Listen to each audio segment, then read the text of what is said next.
Welcome back. You're still watching Breakfast in Bed. Like I said before we went on break, we'll be talking about the Nigerian Education Loan Fund. Everything you need to know about getting loan from NEL Fund to support your education and to support your upkeep. We have the Managing Director and the Chief Executive Officer of NEL Fund in the house, Akintunde Sawyer. Welcome to Breakfast in Bed, sir. Good morning, Thank you. Good morning. Good morning. Thank you very much. It's great to be here. I feel young. Oh, you feel young? I feel young. I'm glad it feels young. I like the energy you came in with. I really like the energy. You got to be energetic. Yes. If you're going to do things with young people, you better be powerful. You better be ready to stand up to the plate. I like that. Yeah. So NEL Fund started, I think, 2024. Yes, correct. Okay, so what's the, how would you say the whole outlook of it? Has it been getting positive response from people, from students? How has it been? Okay, so on the 24th of May, 2024, we launched the NEL Fund portal. So it actually started sometime before then, but we're doing all the preliminary work. But to the public, it started on the 24th of May, 2024. You could actually apply. How's it been? From my perspective, it's been brilliant because the portal has worked very well. A lot of students have been able to access the portal. So today, we have over 500,000, over 500,000 people have accessed our portal and have registered. We have over 400,000 people who have applied. So in less than 250 days, in my opinion, that's been a great success. Of course, it's got to get better. There's still many, many people out there who haven't yet applied for this loan, who may not even know about it. So, you know, the excitement is in how do we get out there? How do we educate them? How do we let them know? But it's gone well so far. And I'm really pleased that for those who have gotten the loan, we have about 261,000 students who have actually become beneficiaries of this loan scheme. 194 institutions have received funds from us. And we've disbursed somewhere in the region of 35 billion naira, 22 billion to institutions, 13 billion as upkeep. So I like that 400,000 rather applied, 261,000 got it. So that's pass mark. Yeah. So it seems NEL Fund is doing very well. We think so. Obviously, I have to tell you, if you've got the loan, great, you feel happy. If you've applied and you haven't received it, it's like 100% of zero for you. So my mind or our mind is constantly on those who are yet to get it. We're praying and hoping for them. The ones who've got it, they're happy they can go. The ones that are yet to get it, we need to work hard for them. So the student loan just got more accessible. So just talk us through the whole process. Okay, so the whole process is this.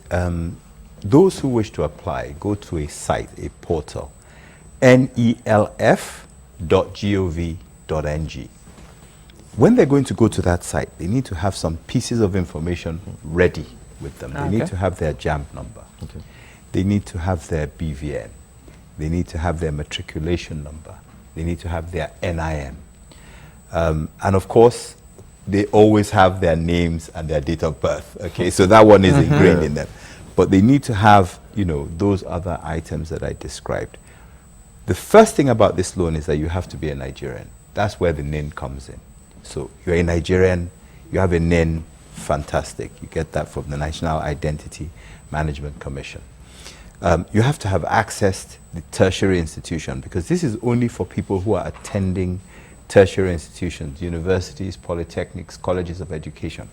They need to have a matriculation number or an admission number. And they need to have accessed that institution using JAMB so that, you know, we've got a proper system and a proper standard. The reason that they need to have a BVN is because obviously if we're going to disburse loans to people, we have to pay it into a bank account. We never pay cash to anybody. It has to go through a bank account. So they need to provide us with an account and a corresponding BVN. So the truth about it is that once they have those, they can access it. You asked what the process is. Do you want me to carry on? Yes. Carry on, sir. So the process is this. Once they've accessed the portal, there's an opportunity for them to set up an account with us. In order to do that, once they've registered, the system will send them an email to their email address, which they would have provided. Once they receive that email, they click on the link.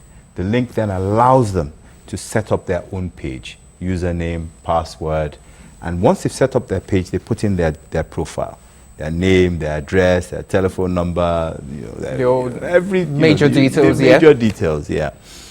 Once they've done that, they are then invited to apply for the loan. Do they receive an email for that? No. To apply? No. Okay, it just prompts them. It just prompts them to move to the next stage. Okay. So once they move to the next stage, what do? They have two options. They can apply for two types of loans. The first one that pops up in front of them is that your name is Bababumi. You're attending Lagos State University. You're studying mass communication. You're in level 400 or level 300. And your fees are 300,000 or 150,000. You are then invited to apply as long as those details are correct. Bababumi, LASU, 300 level. Because it's already preloaded by your school. Okay. So once it shows you that these are your details, your option is then to say, I'm happy that these are my details, they're accurate, apply with the amount. So the school has put the amount in there already. Once they click the button apply, it then does a processing effort, if you like. And once the processing happens, it leaves you with a message saying pending. Okay. In other words, we've received your application, it's pending, we're going to look at it. That's what it shows you on your dashboard.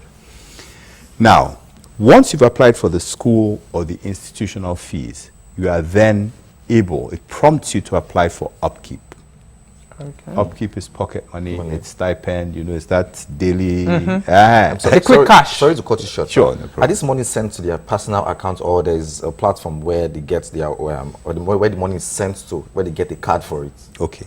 We're talking about two lines of money. One for their fees, and one for their upkeep. Yes. So I don't know. Let me just answer the question for you directly. The one for their fees, straight to the institution.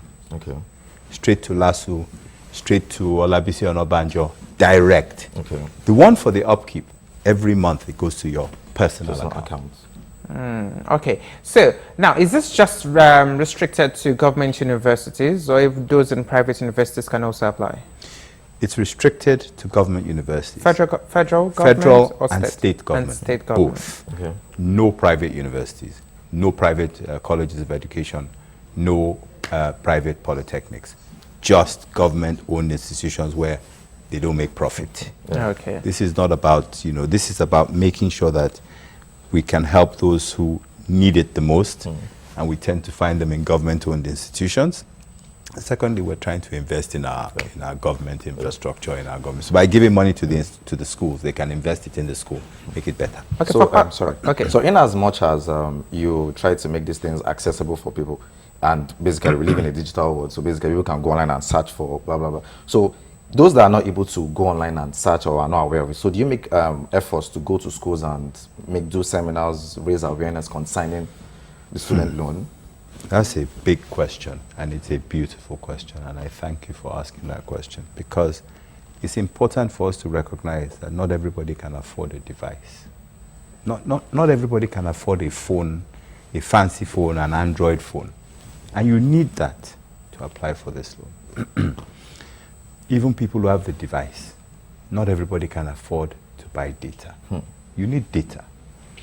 So we recognize that some people, using the current system we have been left behind.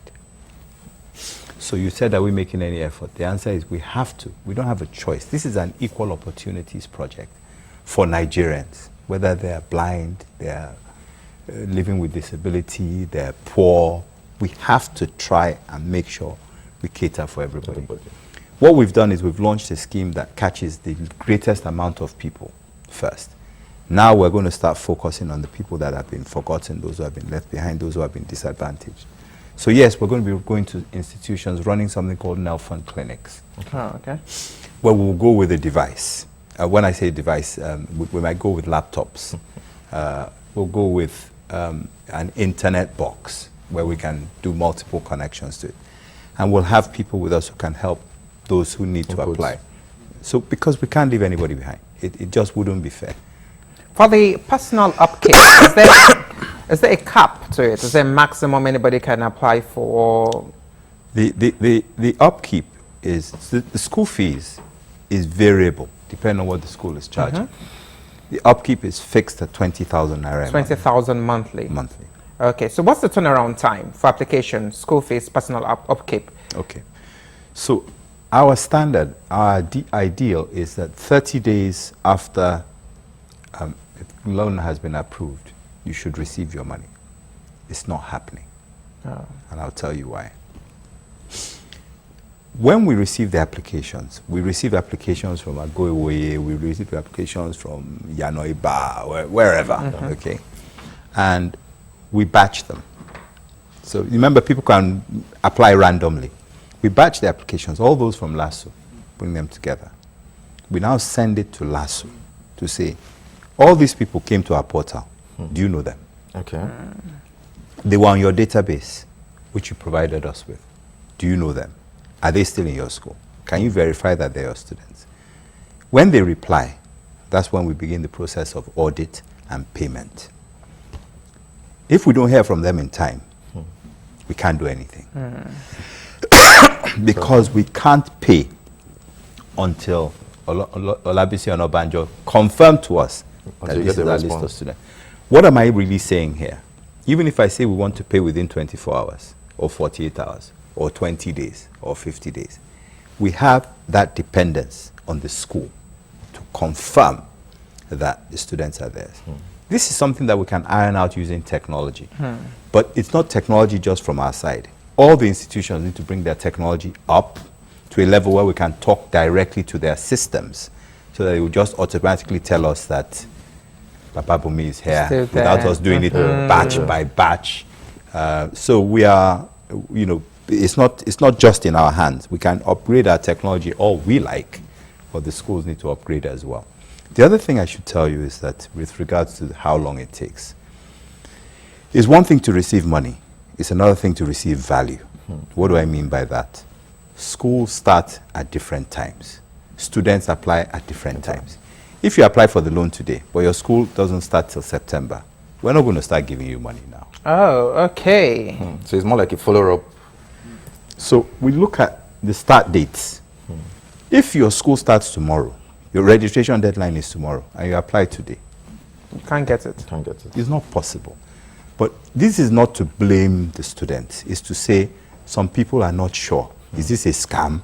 Is it a Ponzi scheme? So they apply. It's when they get their roommate gets an alert that they say, Let me apply.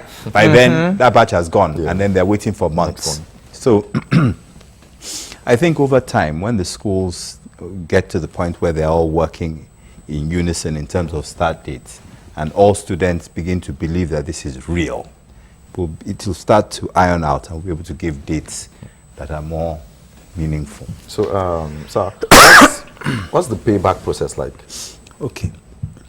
So, let me say a couple of things about payback. First of all, the loan is 0 interest. Okay. You never pay any interest. If you borrow 100,000, You're paying 100. pay 100,000. So let's put that to one side. Sorry. We have created the system. The President Bola Ahmed Tinubu, GCFR, has insisted that this must not be burdensome for the students. So what he said is we should make it as easy as possible for students to take this loan, and as easy as possible for them to pay it back. So he says 2 years after NYSC is when they're even supposed to start thinking about paying the loan back. To pay the loan back 2 years after NYSC, you need to have a job. If you don't have a job, if you are not in paid employment, you can't pay.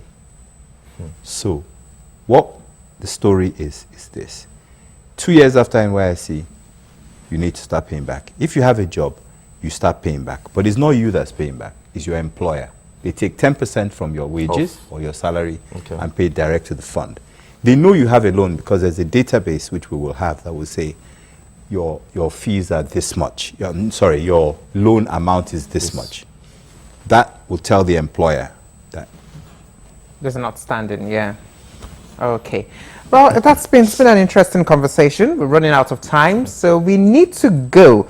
But I just want you to drop this in 30 seconds. I have seen and read of I've read of the government to people card with NIN, Nelfund and NIN. What's it all about? Just in 30 seconds. In 30 seconds, look, it's a card that allows us to load the value onto the card. So instead of necessarily paying the money direct to your account, it goes onto a card, a government people card.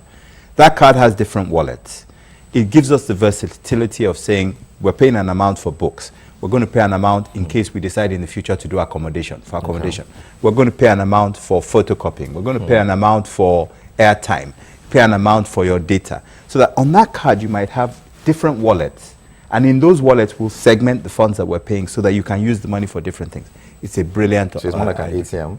It's like an ATM, but it's got different wallets. So let's say, for example, you have 5,000 for photocopying. You can't use it in Chicken Republic. Oh, okay. Do you understand? Huh? Yeah. But you can use it for photocopying. Yeah. If it's 10,000 for food, you might be able to use it in, I don't know, Mr. Biggs. Does that still exist? But anyway, the wallet allows us to segment, or the card allows us to segment different wallets so you can use the amounts of money for different things. Today we just give 20,000. Use it for whatever you like. You know, there may come a time in the future where we want to say, you know what, we want people to be able to buy books. And we're going to give an amount just for books. Okay, sir. Did I meet the 30-second deadline? Yeah, you went beyond 30 seconds, but it's fine. Many thanks for coming. That's been very enlightening and knowledgeable concerning Nelfund. And we hope to have you sometime later to give us an update on how well Nelfund is doing very soon. I'm government property as long as I'm working for government. You call me back, and the people own government. So you call me whenever you like. You can summon me for anything you like. So we've been talking with the Managing Director, Chief Executive Officer, Nelfund, Akintunde Sawyer. Thank you for coming, sir. Thank you for having me. Thank you so much. So we'll go on a short break and we'll be right back.